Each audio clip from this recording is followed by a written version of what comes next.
Ignition sequence start. 6, 5, 4, 3, 2, 1, 0. Liftoff. We have a liftoff.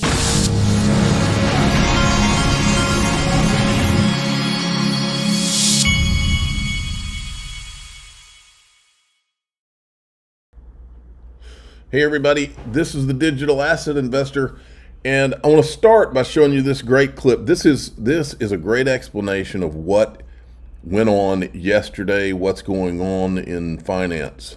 Help our viewers understand why what is happening in Japan and the Bank of Japan is such a big problem for the US and the US economy.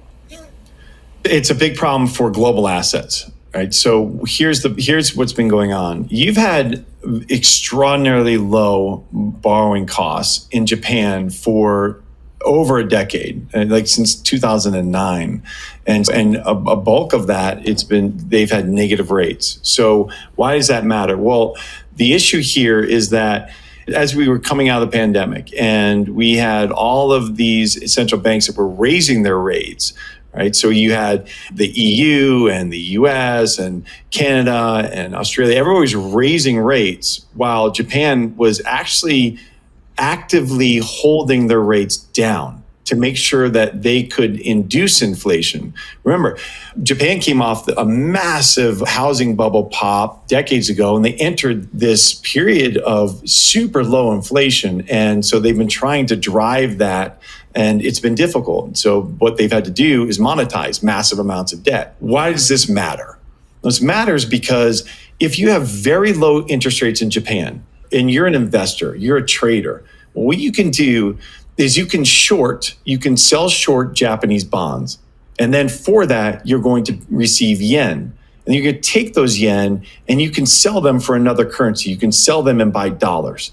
And you can turn around and take those dollars and buy the higher yielding treasuries of the US. So you can see that the yen is the escape valve for this pressure, this monetary manipulation by Japanese, right, by the Bank of Japan. And so the yen becomes weaker and weaker and weaker, and we've been watching that over the last number of years.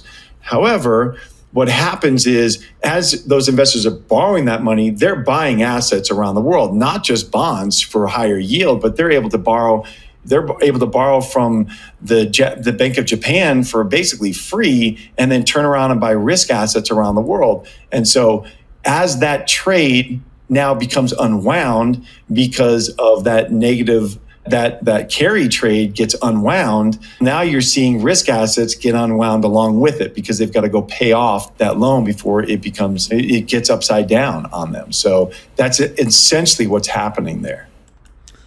Real good explanation. Now, Linda P. Jones weighed in on this. The carry trade involves trillions of dollars. The news media is desperately not discussing it because they don't want to call attention to the global margin call. This is very, very serious, and I anticipate at least one bank or brokerage to go out of business from it. Look at this. She's summed up. These are the largest players in the carry trade, including the yen dollar carry trade, investment banks, Goldman, JP Morgan, Morgan Stanley, Citigroup, Bank of America, hedge funds, Bridgewater, Citadel. I mean, all the usual suspects. There's BlackRock, Vanguard. So when I see all these names, what I start thinking is, oh, okay, so they're going to bail these guys out. And Arthur Hayes says that. He says, that was the first wave. Now we wait for the bodies of TradeFi, over-leveraged Muppets to surface. Then wave 2 begins. If there's going to be a bailout, the market needs to deliver more pain by Friday. Enjoy the respite, for the war shall continue. He's so right. And then just like that, now I've been in crypto since 2013. And in all that time, I have never, ever, when there's a bloodbath in the crypto markets, I've never seen them say, we need an emergency this or that from the Fed.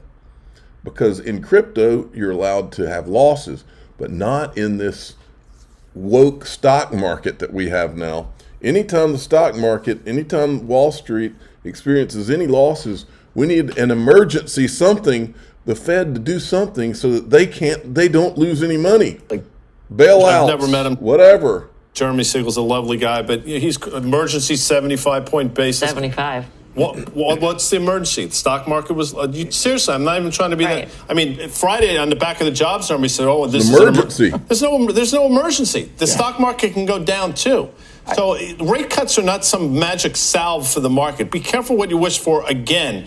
And by the way, a rate cut actually makes this yen carry trade worse, counterintuitive. If the Fed had a set, they'd actually start to think about hiking rates if they want to get. Well, they do have a set. They have a dual mix. All right, we don't have to watch any more of that. Yesterday, Google was declared to be a monopoly. Court reaches the following conclusion. Google is a monopolist, and it has acted as one to maintain its monopoly. It's violated Section 2 of the Sherman Act. Federal judge has finally ruled Google has an illegal monopoly on both search and advertising. I think this is a good ruling right here. Now, some of the Bitcoin guys are weighing in on the markets. Yeah, I think you're pointing right at it. You know, we've seen this before in history. This reminds me a lot of what happened in the early days of COVID. I remember Bitcoin selling off 37% on March 12, 2020. That day we woke up to the reality of COVID. It's a speculative asset. It's a liquid asset that can be sold, particularly on the weekends. Those things combine to draw the price down substantially. But when I look at it long term, you know, nothing much has changed about Bitcoin long term. If anything, the only thing that's changed in this market is we're closer to rate cuts. We're closer to, you know, more quantitative easing than less. I see it as a long-term positive. So short-term sell-off, that's what history teaches us. But then I suspect we'll see a recovery in the relatively near term. Why do you say that, Matt? Well, just that's what we've seen in history. You know, the positive quantitative situations benefit Bitcoin. When the Fed lowers interest rates, that benefits Bitcoin. When they print more money to support the economy, that benefits Bitcoin. What we saw this weekend was challenges in Japan, challenges in the U.S. Economy, some weak economic prints. That means that we're closer to those easy monetary conditions, and that's historically been a time when Bitcoins thrive. So again, short-term setback, but I still think we're on track to recover this and indeed move on to new all-time highs later this year. And you don't think, Matt, just to play devil's advocate, the kind of pressure Bitcoin came under, it didn't, in your opinion, sort of dent the case for Bitcoin, or at least one case you hear investors make, which is that it is a store of value? Yeah, I do think it's a store of value, but only if measured over long periods of time. Again, I'll give that COVID analogy. We fell sharply at the beginning of COVID, but if you've held Bitcoin since then, you're up 500-600%. Meanwhile, the value of the US dollar is down about 25%. So to the extent that people think it's an immediate, overnight, daily hedge against market volatility, well, that's not true and hasn't been true for a long time. Okay, so there's that take. Now I want you to hear this take on Bitcoin. Listen to this. You tweeted this on July 31st in response to Donald Trump's announcement at the Bitcoin conference in Nashville. I don't understand why the Bitcoin community wants this so badly. So why is this so bad? Why is this a bad idea, Jim? Because the Bitcoin community thinks that the government is going to borrow government bonds. They're going to sell government bonds, and they're going to raise interest rates, and then they're going to take all that money and they're going to plow it into Bitcoin, and they're never going to do or say anything to the Bitcoin community. No, we're just going to buy it. We're just going to hodl it for 50 years, and we're going to see where it goes after that. Every time the government steps in and does something like this, they put rules on it. They're going to decide what is the appropriate price for Bitcoin, and they're going to sell it when it's too high. They're going to buy it when it's too low. They're going to decide who owns it. And at the end of the day, those rules do more harm than good. Yep. It's hilarious to watch all the Bitcoin maxis that were all down with the government, and all of a sudden they're all excited about it. Here is Robbie Mitchnick, who was with Ripple. Now he's the head of BlackRock Digital Assets. He and all his friends can never say XRP. Let's talk a little bit about Ethereum versus Bitcoin here in the regulatory structure, right? And by the way, Rob, has the SEC even come down that hard on the crypto world if you think about two spot ETFs? I was thinking the same thing. You know, I mean, what is everyone complaining about? I get the suits against the exchanges, but still, under this administration, you have seen two major spot ETFs launched. How far down the road can you go with still the remaining regulatory uncertainty? And by the way, there's tons of it. Right. Well, I think it's a really beneficial thing for investors and for markets. What's happened with these ETFs, they've brought access to these assets, which many investors clearly have wanted and have been excited to get the opportunity to hold through an ETF, and brought that into a regulated environment into these wrappers. There's a ton of demand from our clients clearly to be able to access the leading crypto assets within the exchange traded wrapper. And so it's been a great year from that standpoint. As Sonali mentioned, we've seen the launch of Bitcoin and Ether ETFs under SEC Chair Gary Gensler. But there has been a lot of discussion in recent months about how much friendlier Trump administration would be to crypto. Certainly the crypto